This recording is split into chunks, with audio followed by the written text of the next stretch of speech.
All right, 97.7 Outlaw Radio FM listeners, you already know what time it is. We are here with the one, the only, the self-made legend. You already know what to do. We got Tno live on the line. How you doing this evening? All right, yeah. We in here with Immortal, man. I gotta say, man, how's everything going on your end, man? Because I know lately, man, like the world has been turned upside down. It's not as bad as 2020, but 2021, unfortunately, ain't any better. Well, I'm gonna just go back and say something my grandma told me. She always used to tell me, "So a man thinketh, so a man doeth." And it seemed like when I started applying that, it really worked. Positive thinking. And I know it's a lot of negativity going on, but it's kind of like you're only gonna get what you put out there. So I think once I started applying that and stopped letting everything get to me, and I really stopped looking at the news too much. You know what I'm saying? Because they put out a lot of things that kind of bring your energy down. But once I started, cutting certain negativity out and started thinking positive and keeping myself physically fit, eating right, things start turning around. So I feel like we all headed back in a good direction, me and my family. Hey, man, that's good to hear, man. That is most definitely good to hear. But I gotta ask you, man, like, taking you back to the beginning of your career, man, I want to know, man, because you're such a talented individual. Like, what actually sparked and it made you decide to actually get into the music industry from the beginning? Well, I'm a very funny person. I think my dad sparked me inside of my mama. That's what happened. But my dad, he's a musician. My mom's a musician. My grandfather was a musician as well, so it was just something in my blood. But my dad owned the studio. He threw me up in there one day, and seeing I was interested, told me figure out how to do it. I figured it out. It started later on turning into a real interest and hobby of mine. I got a certain age, decided I didn't want to be in the streets anymore. If you can feel and smell what I'm talking about. And decided to invest my money in the music industry, at which point I worked with under such cats as Mac Dre, RBX, as you know, Special Ed. A lot of hip-hop legends and MCs took me under their wing. And just having people like Too Short, JT the Bigger Figure, and people that really ran businesses was something I was very interested in. I went to college, you know what I'm saying, as well. I did my thing on the street at night, and I was using that to pay to go to college, So I just really figured out I wanted to jump. I didn't want to be involved with that for the rest of my life, and I had to make that decision, and that's what kind of got me into the music industry, and just having good examples of hip-hop around me and music all my life just sparked everything off. And also, man, in the early 2000s, man, you were actually a member of the group Children of Sin. I was wondering, how did that come to be for you? And, of course, how did you meet the other members of that group? So, it's funny because we were, me and Louisville grew up in Oakland together, Louisville Slugger from Children of Sin. So, let me go back, and I'll take about 2 minutes. I can see if I can sum this up. My moms didn't want me to continue to grow up in West Oakland, where we were living at the time. And me and Louisville both ended up moving to Vallejo. And it took us a couple of days before we found a neighborhood in North Vallejo called the Crest, which is where Mac Mall, Mac Dre, the Romper Room, Doobie, Sleep Dank, and a lot of other music individuals are from in Vallejo. And we all got into a crew, called the Fire Trade Fire. Was a sex faculty at one point. I then from there moved to Los Angeles, where I met Looney Lane, who is the other member of Children of Sin in Pasadena. Shout out to Looney Lane.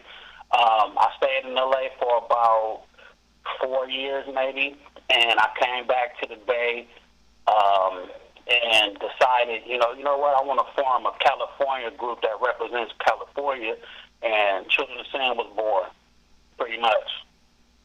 And I gotta say, man, I remember actually listening to you guys back in the day, man. I gotta say, you guys most definitely had such phenomenal chemistry, man. And the album that I personally remember is actually the album, I think it was titled Episode 2. And I believe that's the name of the album because I had it a long time ago, man. I remember. But I gotta ask you, man. I've always wanted to know what's the actual story behind episode 2, the album. So so Children of Sin has 3 projects total. The first was an EP titled Problem Child, which was at that point only me and Louisville Slugger. Looney Lane did appear on that album as a feature, but it was so fire that song we did, produced by Mr. Specs, shout out to Specs, it was so fire that we decided to, do a whole album.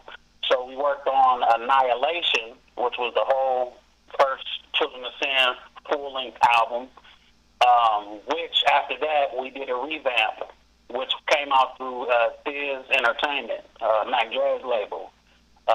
So we did a deal through Thiz, through Sleep Gang, shout out to Sleep, and we kind of revamped the whole album, and that was when Annihilation Episode 2 was born.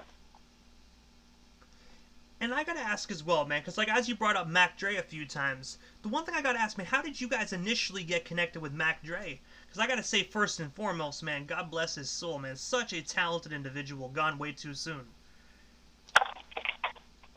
So I met Dre actually in front of Mac Mall's house. And I spoke about this a few times in a few other interviews, but Dre knew me from demo tapes that I was doing in Vallejo. So he heard about me. I already knew who he was, and he actually walked up to me one day in front of Mac Mall's house because we were kicked out of school from doing stuff we had no business doing. But anyway, he walked up to me. He's like, "Hey, you Tno, right?" I'm like, yeah. I'm kind of nervous though, because he had the little derby coat on with his hands in his pocket. I was like, yeah, that's me. I'm about 14, 15 at the time. He's like, "Okay, I'm Mac Dre, Cuddy," and he smiled and just, embraced me in warmth, and I could just tell off top he had a respect for my flow, and it was a mutual respect going back and forth. So that's how I met Dre, but it was from me and Louisville moving to Vallejo and getting involved with the 5-Trey-5, which was the CES faculty at the time. And one thing I have to ask you as well, man, because, unfortunately, Mac Dre passed away way before his time, man, and what's one of the most memorable moments you shared with him? Because I've heard phenomenal stories that he was such a nice, humble individual.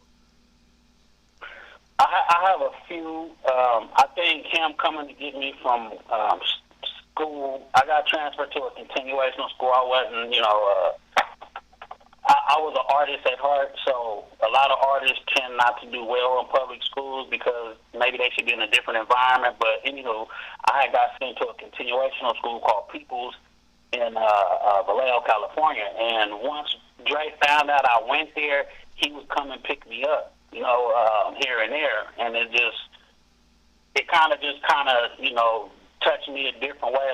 He really digs who I am. The other part was when me and him finally did a song called Close Encounters, which was off the chain, and that was the first time it was just me and Dre to the face, because Dre has appeared on the Children of Sin albums, but I would say those are two of the most memorable times I had with Dre. And I gotta say, first and foremost, rest in paradise to the late great Mac Dre, man. Gone but most definitely never forgotten. That's right. Rest in peace, Dre. Live in peace.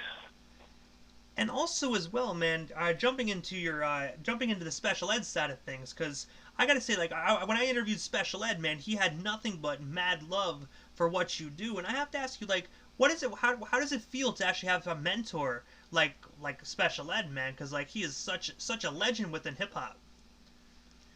That's actually a good segue, and this is the truth right here. When Dre got killed in Kansas City, all of our energy was down. It was a real bad situation. And maybe a month or two later, I met Ed. And I think we were in Berkeley at the time. He had a show. And off top, I think it was just real recognized, real type thing. And we chopped it up. He invited us to roll a few places with him. And it was on and cracking from then. We started doing music. I actually put together, I would say, the first Mac Dre tribute by people outside of the Bay Area, which was done on the Children of Sin album, episode 2, by him and RBX. But at that point, Ed, in a nutshell, kind of took me under his wing and kind of got me back into wanting to do music. I really didn't want to do it for a long time after we all lost Ed, and a lot of us felt like that. But Ed, I used to listen to Ed. Ed is one of my favorite MCs, and, having one of your favorite MCs, like, chill with you, come to your house, every time he comes to the Bay, kick it with you was just phenomenal, so shout out to Ed. That's pretty much how we linked up. And also as well, speaking of Special Ed, because I know he was talking about a new project that he's currently working on, and I know you can't let too many cats out of the bag, but I gotta ask you, are you going to be a part of that project? And if so, what can we actually expect from that when it does drop to the general public? Well, I'm going to go backwards, and I'm going to say you can expect a Big Bang Theory when me and Ed is on the same track. I definitely will be working with Ed. As you said, I can't say too much, but we definitely going to be doing some work. The latest project me and Ed did was with Dale, the track God Don't Like Ugly, which he did talk about. So I can speak on that. We did do that. So all I can tell you is if y'all dig that, or if you haven't heard it and you do dig it, stay tuned for more Big Bangs. And also as well, November 23rd of 2018, you actually dropped the album Suck a Screw Loose, man. That actually had just a gang of amazing features, man, from like the East Coast to the West Coast. It was riddled with legends. I have to ask you, what's the inspiration and story behind that phenomenal record, and of course, where can we snag ourselves a copy of it today? So let me make a little correction. It's actually pronounced Shaka Screw Loose from the African warrior Shaka Zulu. My apologies. No worries. I get it. I actually, a buddy of mine, he's just like, yeah, shake a screw loose. And we laugh at it all the time, so I get it all the time. But hey, well, if he's listening, at least we gave him a little bit of a laugh if he's listening. It's actually pronounced Shaka Screw, but the title came, and the reason I'm glad you said it's riddled with just things is, there is a metaphor and a reason behind it. So this is my first solo album, is Tno Tino, which is what I go by. And Shaka Screw Loose is my first solo project, right? And I wanted to let loose and give listeners all of me. I'm funny. I am creative. I have a heart, but I'm a Scorpio, so I can also turn that around and sting you and riddle you with all kind of, ammunition, if you will. So I wanted to just mix it up, but the whole thing was, Shaka Zulu was a warrior king, which I feel like I'm a warrior, but the reason why I changed the last part to Screw Loose is I kind of feel like, being that, we don't really have our roots from Africa and things of that nature, so we do have a lot of screws loose and screws missing, and our real heritage is kind of unknown. So I kind of just wanted to, be fun. I kind of got the album concept from the Garbage Pail Kids, you know what I mean? So I just kind of wanted to just put all of me into this album, and it's basically intelligent but crazy at the same time. And I gotta ask you as well, because I do know like a lot of individuals out there today, they still love that compact disc format. I was wondering, do you have any hard copies available for the old school listeners? And if so, how can we actually go about getting a hold of you and snagging ourselves a couple copies? I was actually waiting to release the CD copies. I was going to wait till like an anniversary date or something like that, so you guys have to stay tuned for that. As of right now, we just have digital copies online, and I know that kind of sucks, but I've already planned that I wanted to wait till I was thinking a 5-year anniversary. I'm not really sure, but I don't know. I may change that. Who knows? And also as well, man, on Halloween 2020, so October 31st of last year, you actually dropped the track Body Snatches, featuring Corrupt and Yuckmouth. Man, I was wondering, how did you get connected with both of those amazing individuals? And of course, again, where can we actually buy or stream ourselves a copy of that amazing single? That is on all platforms. Actually, all of the materials on all platforms, but that particular track got done. Me and Yuck know each other from the Bay Area, just the music scene, mutual friends, stuff like that. I actually met Corrupt. I actually met him one time at a show, and we talked about doing some stuff, but you know how people always, you talk a little bit, and, it happened. But my boy, Baby S, from Los Angeles, shout out to him, him from, he's on We Could Freak It with Corrupt. He actually hooked me up with Corrupt. I talked to both of these individuals, which is Yuck Mouth and Corrupt, and it was a no-brainer. I wanted to be a mad scientist on that one and come up with a chemical fixture for the world, and that's exactly what happened. And I gotta say as well, man, that song is absolutely amazing, man. It's not every day you have the opportunity to work with Corrupt of the Dog Pound and Yuck Mouth of the Loonies, man. That must have been a surreal moment for any artist. Yeah, I just like working with people. I don't even mind me sitting in the background and just hooking up two different cats to work together. But I did want a West Coast banger that represents the West Coast, but on some different sci-fi type of eerie stuff, because we are in the Twilight Zone, if y'all want to say, or if y'all want to call what we're going through right now, what we were going through, it's a little eerie, so I kind of just wanted to have something that represents the times and gives that West Coast feel, and just have all MC spitting. That was pretty much what, just some MC stuff. And also as well, I gotta ask you, man, like, directly after this interview, I'm gonna be playing an amazing joint by you as well, by the name of Run Them Streets, man. I was wondering, can you tell us a bit more about that song? And of course, what's the story behind it? That way when our listeners listen to this track, they can wrap their head around the meaning just a little bit more.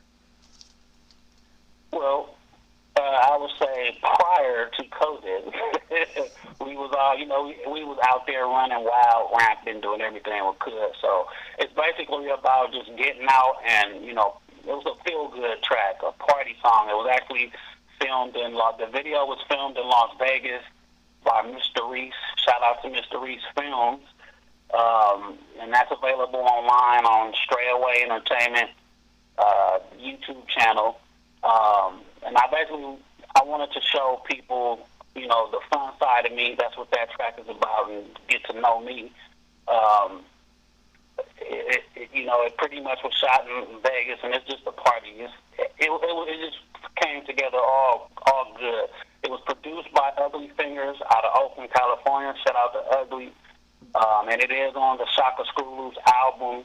If you guys are interested, if you want to see the video, go check the video out. It's just about fun lyrics, good beat, and, representing yourself. And also, man, I gotta ask you, what is some great advice that you can give some of these up-and-coming artists, man, that really want to just make it within the music industry, man? Because you've worked with, like I said, countless legends. Like, your album in 2018 just says your accomplishments alone, man. Because, like I said, it's just riddled with non-stop legends. I would say, have originality. That's the first thing. It's cool to be a bit trendy, or maybe a little bit over trendy, but if you never have your foundation of who you are, you're not going to make it. The game is so saturated right now. I wouldn't even call it the game. I would just say the industry, or the music scene, if you want to call it that, is so saturated with the same sound, the same artist. It almost seems like it's being done purposely to, wipe us out. But anywho, I would just say have your own originality, have an idea what you want to do, work with different artists, to try to challenge yourself, and, try to get involved with the business side of things rather than just the rapping side or the production side. There's a lot of benefits to the business side, that'll benefit you in your regular life as well. Also, focus on having some good credit. Not only good street credit, not only good business credit, but your FICO score, those type of things. Have some good credit. And if you can walk right in your real life, your business life will go right. And also, I gotta ask you, man, what is next for Tno? Because I know, man, that you have some great stuff planned for 2021. But if there's anything I missed during this interview, anything else you still want to talk about or promote, you know what I mean? Let our listeners know what's next for Tno. Well, what's next is I will be dropping my second solo album, and this one is off the charts. I have production by Sean T, Erotic B, Ugly Fingers, Tone Capone. I already have Cocaine from Los Angeles on this new project. There will definitely be Children of Sin, some 5 Trey 5 members. This will be coming out a little bit later on, probably around my birthday in November, I'm thinking. I always like dropping stuff in the fourth quarter and lead into the new year. Just kind of a ritual of mine, if you want to call it that. I would definitely like people to look for that album. I don't have a title yet. I would like for you guys to follow me on IG if you're interested. That's Tno Tino _COS. That's TNO TINO _COS on IG. My YouTube is Stray Away Entertainment. Yes, like a stray cat. That's my logo. Stray Away Entertainment on YouTube. I'm on Facebook as Tno Tino, and just look for me doing, a lot of musical things. I like to keep my head into the music, and I plan on staying that way. And also, Tno, this is the time in the interview that I give a chance for the individual that slides into the radio station airwaves, just a chance to give shout-outs to whomever they want to give shout-outs to, but of course your social media handles. That way our listeners can follow you and stay updated everything Tno if they're not already doing so. Well, definitely follow me on Instagram, you guys, Tno _COS.